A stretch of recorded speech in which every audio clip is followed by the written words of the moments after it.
एक topic UPSC ने पूछा है आपसे पिछले साल, वो है conflict of interest. Conflict of interest, इसको आप कह सकते हैं हितों का संघर्ष या हितों का विरोध। तो मैं यहां पर इसको थोड़ा सा लेके डिस्कस करता हूं। हित संघर्ष लिख के काम चलाते हैं।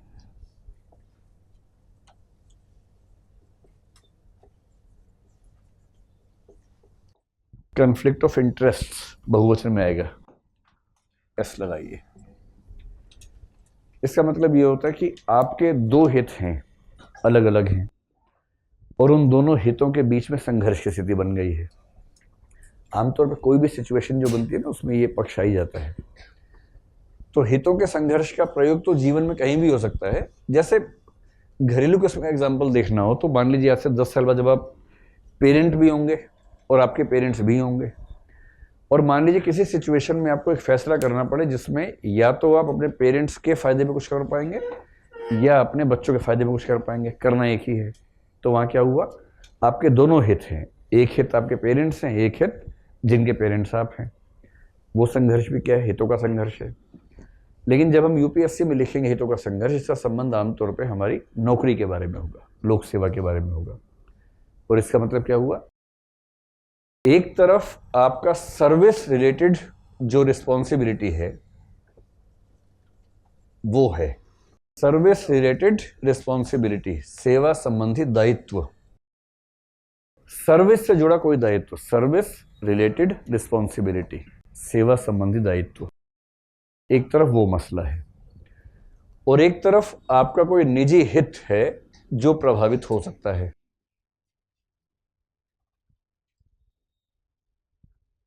कन्फ्लिक्ट ऑफ इंटरेस्ट का सिंपल सा मतलब है, एक तरफ आप जो काम करते हैं उससे जुड़ा हुआ दायित्व है, और दूसरी तरफ आपका कोई निजी हित है। निजी हित का मतलब आपका हित, आपके रिश्तेदारों का हित, दोस्तों का हित, ऐसा कुछ, या आपके दुश्मन का अहित भी आपका निजी हित हो सकता है। हम कई बार जीवन इस तरह से जीते हैं ना कि मेरा फायदा हो ना हो उसको बर्बाद कर देना है। अगर कोई ऐसा पॉइंट ऑफ टाइम आपके जीवन में है तो दूसरे व्यक्ति का अहित भी तो आपका हित हो सकता है। तो निजी हित का मतलब अपना हित भी हो सकता है, किसी दूसरे व्यक्ति का अहित भी। अब ये सिचुएशन जहां भी आएगी इसको हम कहेंगे कन्फ्लिक्ट ऑफ इंटरेस्ट है। मैंने एक बार जिक्र किया था आपसे नेचुरल जस्टिस का। नेचुरल जस्टिस का एक सिद्धांत है कि जज के दिमाग में कन्फ्लिक्ट की स्थिति नहीं आनी चाहिए। और कन्फ्लिक्ट की स्थिति ना आए इसका मतलब क्या है कि दोनों पार्टी में से कोई भी एक पार्टी ऐसी ना हो जिसके साथ जज का कोई इंटरेस्ट मैच करता हो। इसका क्या एग्जांपल हो सकता है, देखिए कोई भी एग्जांपल देख लीजिए। जैसे कोई जज है, तो जज को एक केस में जजमेंट करना है जिस केस में एक पार्टी या वकील उसके परिवार का व्यक्ति है। तो कोई पार्टी उसके परिवार से है, यह स्थिति क्या हो गई, कन्फ्लिक्ट ऑफ इंटरेस्ट हो गया। सिविल सेवा में भी हो सकता है कि आप एक ऐसे पद पर हैं जहां आपको एक टेंडर पास करना है। एक टेंडर निकला है, फाइनल आपको करना है। अब उस टेंडर के लिए जिन लोगों ने अप्लाई किया, जिन कंपनी ने अप्लाई किया, उन कंपनियों में से, एप्लीकेंट्स में से एक ऐसा व्यक्ति है या दो ऐसे व्यक्ति हैं जो आपका परिचित है, रिश्तेदार है, भाई है, कोई परिवारजन है। मैंने एक बार आपसे कहा था कि निष्पक्षता में 3 स्थितियां बन सकती हैं। एक तो ये होता है कि आप हों भी और दिखे भी, दूसरा हो सकता है कि हों पर दिखे नहीं, और तीसरा दिखें पर हो नहीं। अब मान लो, स्थिति सोचो कि टेंडर निकला, आप कलेक्टर हैं, आपने ही निकाला टेंडर, सब लोगों ने अप्लाई किया, आपके छोटे भाई या बहन ने अप्लाई किया, और उसकी एप्लीकेशन सबसे बेहतर है, और आपने उसको कुछ बताया नहीं था, सूचना की गोपनीयता बनाए रखी थी। अब क्योंकि उसकी एप्लीकेशन सबसे बेहतर है, इसे टेंडर उसको मिलना चाहिए।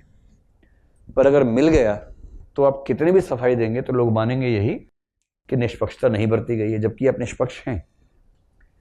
तो कुछ सिचुएशंस पे आप निष्पक्ष होंगे पर माने नहीं जाएंगे। आप माने जाएं इसलिए आप क्या करेंगे, उसको टेंडर नहीं देंगे। अब क्या हो गया, आप निष्पक्ष हैं नहीं किंतु माने जा रहे हैं। कभी कभी ऐसा होगा कि हों भी और माने भी जाएं। अगर आपके भाई या बहन का जो एप्लीकेशन है ही खराब, तो सिलेक्शन नहीं हुआ, आप हैं भी, माने भी जा रहे हैं। लेकिन इस स्थिति में जो आपको झेलना पड़ेगा उसका नाम है conflict of interest.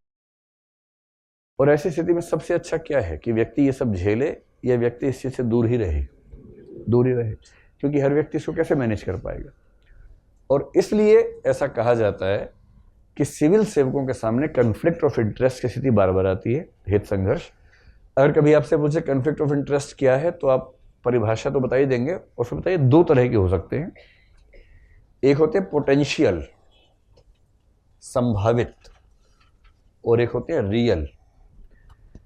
Conflict of interest के दो प्रकार माने जाते हैं, एक पोटेंशियल यानी कि संभावित हित संघर्ष, और एक वास्तविक हित संघर्ष, real conflict of interest. Real का मतलब है कि ऐसी सिचुएशन आपके सामने आ ही गई है कि अब आप कुछ कर नहीं सकते, कन्फ्लिक्ट में फंस ही गए हैं। और पोटेंशियल का मतलब है कि अभी स्थिति आई नहीं है, पर आपको यह अंदेशा है कि वो स्थिति आ सकती है। कैसे आ सकती है? यूपीएससी का इंटरव्यू चल रहा है, अब जैसे रिजल्ट आएगा शुरू होगा। यूपीएससी जब मेंबर्स को बुलाते हैं इंटरव्यू के लिए ना, उन सबको एक फॉर्म भेजती है कि आपको हम इंटरव्यू का मेंबर बनाना चाहते हैं पैनल का, आप आएँ।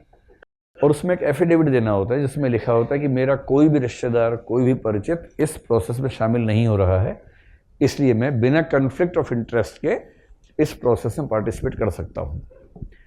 यूपीएससी में कोई कॉपी इवेल्युएट करने वाला व्यक्ति होता है, ये वाला एफिडेविट दे के आता है।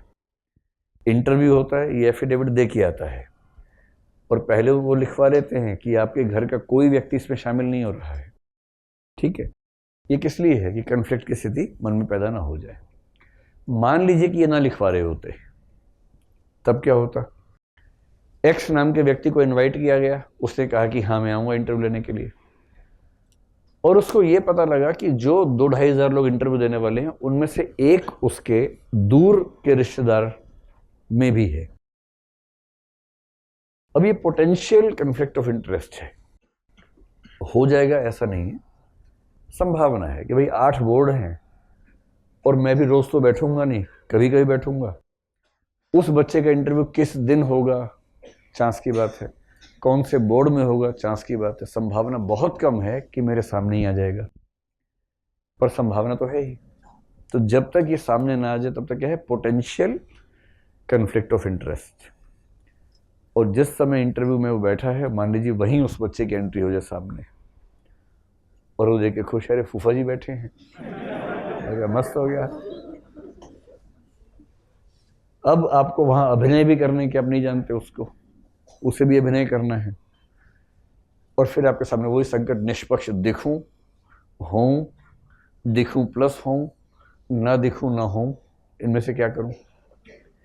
तो यदि कभी आपसे प्रश्न पूछे कि कन्फ्लिक्ट ऑफ इंटरेस्ट से बचने के लिए क्या किया जाना चाहिए, इसका सिंपल सा तरीका है, कोई भी ऐसी स्थिति सिविल सेवाओं के दौर में आपके सामने है जहाँ कन्फ्लिक्ट ऑफ इंटरेस्ट है, आपको वहाँ से हट जाना चाहिए।